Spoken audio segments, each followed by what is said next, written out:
Ephesians 6:17 affirms that the sword of the Spirit of God is His word pronounced by God's own lips.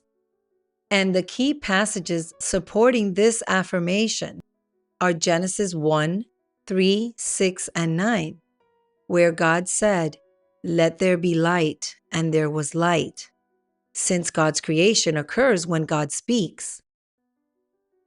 But when God begins to form His creation and says, "Let there be light," He is not referring to the physical light of the sun and the moon. "Let there be light," and there was light, means that I, the light of God, who am His wisdom, began to shine brightly within me, because Christ is the beginning or the origin of God's creation.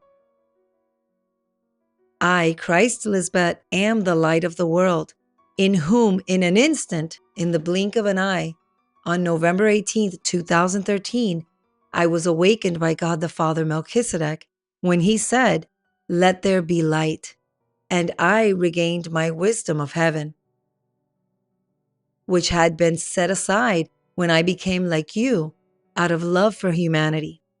And as the great light of God's heaven, I share my wisdom with the world. At first, I came to my own, to those who knew me when I was their sister in the impure spirit of the previous Antichrist, before I was manifested as Christ, and many did not receive me.